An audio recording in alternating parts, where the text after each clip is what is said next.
ce genre de situation avec une Tesla. Donc les dire comme quoi oh là là mais ouais mais s'il y a une panne sur l'autoroute, c'est une panne incroyable, il y a des modes sécurité qui s'enclenchent et c'est plus possible de repartir avec la voiture. Voilà. Si on veut vraiment être précis au niveau précision de comment s'abîment les pneus neige. Alors, ils s'abîment quasiment pareil les quatre, mais c'est quand même les pneus arrière qui prennent un petit peu plus. Ce qui est logique hein, puisqu'on est quand même sur une logique priorité à la propulsion.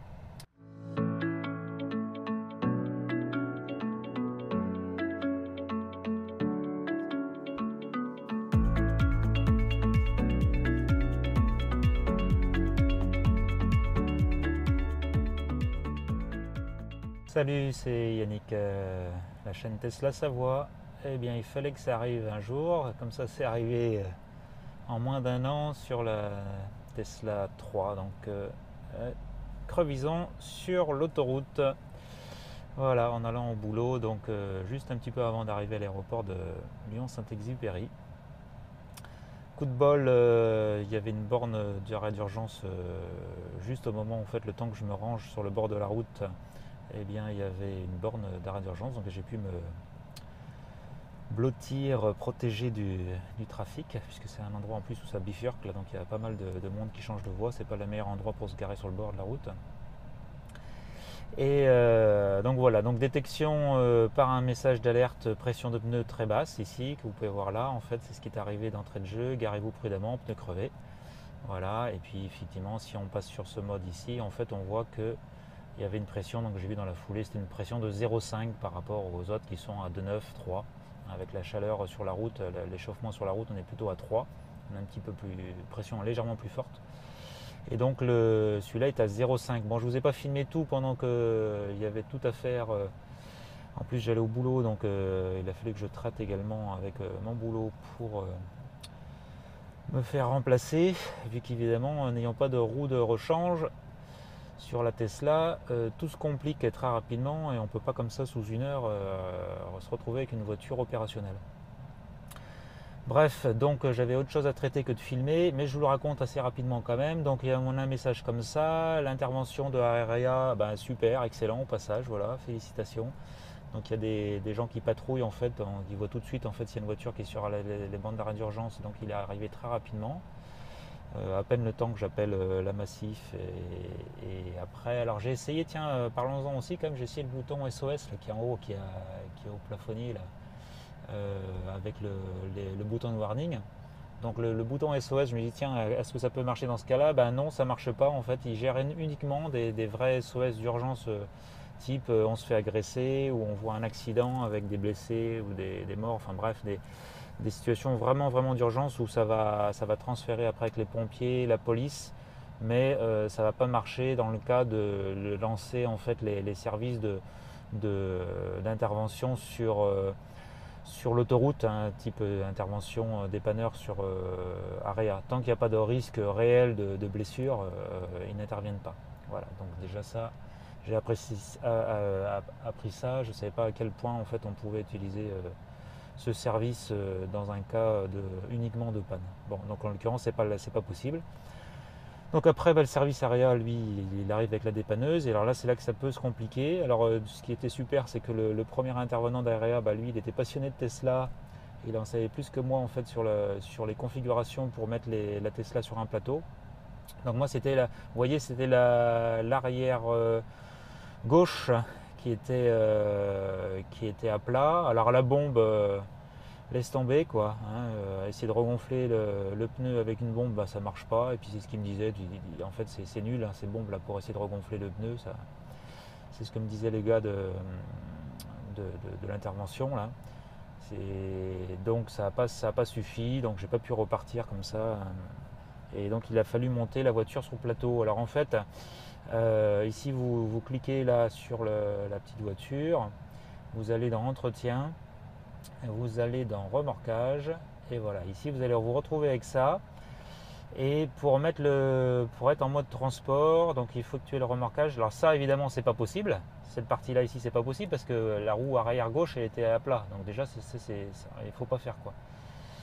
Hein, et après il me précise bien, donc le transport ne doit pas être effectué avec les roues en contact avec le sol, donc de toute façon c'est même pas les roues comme ça, il faut mettre des petits chariots en fait c'est des petits systèmes quand on va regarder dans le manuel de la voiture, c'est des petites roulettes. Donc en fait, si même avec la roue crevée, on pourrait le faire, mais il faut venir positionner en fait des systèmes qui ont des petites roulettes pour que les roues ne soient pas en direct. Sinon, ça peut endommager le moteur en plus, parce que vous faites tourner le moteur alors que voilà, au lieu d'être un moteur, ça devient une génératrice quoi, dans l'idée. Ok, un alternateur, une génératrice, peu importe, mais c'est ça l'idée. Ok. Donc, toujours est-il qu'eux ils interviennent sur des plateaux, donc on se retrouve avec le plateau, eux ils descendent en biais, on monte dessus sur le plateau comme on montrait une petite pente, hein, comme d'ailleurs l'autre vidéo où je monte sur la rampe d'accès au garage là, chez Arnaud à Maribel. Et donc du coup, voilà, pour passer en mode transport, en fait, il faut passer en mode P, c'est marqué ici, la voiture doit être en mode parking, stationnement, et la pédale de frein enfoncée, puis activer le mode transport. Donc vous mettez en mode P ici, alors je peux le faire complètement, mais vous voyez, j'appuie ici sur la pédale. On peut du coup, là on est bien en mode P, le simple fait d'appuyer sur la pédale de frein, j'active la possibilité. Alors si je relâche la pédale de frein, toc, il s'enlève. Donc il faut bien avoir la pédale de frein, mode P, et ensuite j'appuie sur le mode transport. Je ne vais pas le faire, mais c'est tout, ça se termine là, hein, on ne va pas plus loin. Alors après, il y a toujours la problématique du mode sentinelle. Alors vous allez sur votre téléphone, vous ici là, donc sur la carte Tesla, enfin sur le téléphone, le mode Tesla ici, et vous avez le mode sentinelle. Alors vous pouvez le déverrouiller votre mode sentinelle, voilà, mais vous avez beau l'enlever, en fait de toute façon la voiture va quand même sonner quand elle va se déplacer, elle va voir qu'elle se déplace alors que les roues ne se déplacent pas et puis qu'il n'y a pas le téléphone à proximité, et elle va se mettre à biper très fort, hein, d'ailleurs, parce que nous dans la cabine du camion en fait, hein, on l'entendait mais super fort sonner derrière la voiture, et en fait on peut le désarmer en fait en étant à proximité de la voiture. Voilà, donc il n'y a pas non plus de blocage incroyable de la voiture. Après on ne pourrait pas redémarrer. Donc quand on est arrivé chez le garagiste, chez le garage là, et ben je me suis rapproché de la voiture avec le téléphone, j'ai ouvert la porte et là la sonnerie s'est arrêtée. Même problème en fait en vérité quand on change les pneus après, hein, on a beau désarmer le mode sentinelle, quand on met la voiture est soulevée sur les plateaux là, pour changer les pneus, ça sonne à nouveau, il faut se mettre à proximité, désarmer le mode sentinelle, et là à ce moment-là, redésarmer en fait, hein, parce qu'il se réarme malgré tout, et là à ce moment-là c'est bon, ça arrête de sonner. Voilà. Donc finalement, rien d'incroyable, si ce n'est que c'est toujours le côté pénible d'une voiture qui n'a pas de pneus de secours, hein. Donc obligé de passer par des plateaux. Voilà. Alors le coup de bol quand même au niveau disponibilité du pneu, il n'y avait pas de pneus avant 14 jours, mais comme nous on avait des pneus d'été toujours dispo, parce qu'on était passé en pneus neige pour l'hiver, et du coup j'ai récupéré les 4 pneus à la maison via un taxi. Bon, ça c'est les assurances qui s'en occupent de me rapatrier, puis il y a les sens inverses après donc ça a été fait ce matin là, pour retourner avec un autre taxi et les pneus été, et voilà. Et donc le garage Best Drive a fait ça tout tip top. Voilà, merci à eux d'avoir été réactifs comme ça. Donc ils ont pris entre deux clients pour remettre les 4 pneus d'été. Voilà, et donc j'ai récupéré 3 pneus neige puisque le dernier est HS. Voilà. Et puis il se trouve en plus que les pneus neige, là on les a regardés, il y en a 2 qui sont toujours bons pour aller sur la neige et un qui était un petit peu plus fatigué. Donc ça veut dire donc du coup que c'est bien les pneus arrière qui fatiguent un peu plus vite. Ok, voilà. Si on veut vraiment être précis au niveau précision de comment s'abîment les pneus neige. Alors, ils s'abîment quasiment pareil les 4, mais c'est quand même les pneus arrière qui prennent un petit peu plus. Ce qui est logique, hein, puisqu'on est quand même sur une logique priorité à la propulsion. Voilà. Eh on va arrêter là pour cette vidéo. Voilà, c'était juste pour vous expliquer ça. J'ai pas pu le faire en direct. Voilà, j'ai la tête ailleurs que de vous filmer ça. Je suis pas un YouTuber fin fou au point de filmer en pleine action.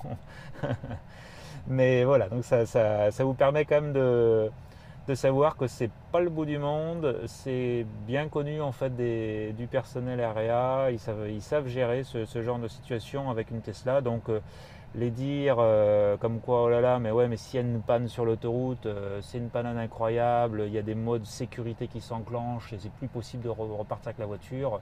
Bon, et ben voilà, peut-être que ça arrive à d'autres, eh ben, qu'ils le mettent en vidéo YouTube, mais personnellement pour moi ça s'est très bien passé, pas plus mal en tout cas qu'avec une voiture thermique qui n'aurait pas de pneus de secours sous la voiture, quoi. Voilà. Mais bon, il y a quand même pas mal de voitures qui sont quand même dans des situations similaires comme ça à la Tesla maintenant, hein. C'est pas donc un problème par rapport en voiture électrique.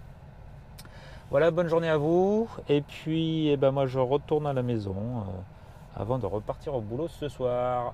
Voilà, bonne journée à vous. J'espère que cette information qui n'arrive pas tous les jours en cas réel vous est utile, vous sera utile pour la suite et vous déstresse si vous êtes inquiet par rapport à ce problème sur la Model 3.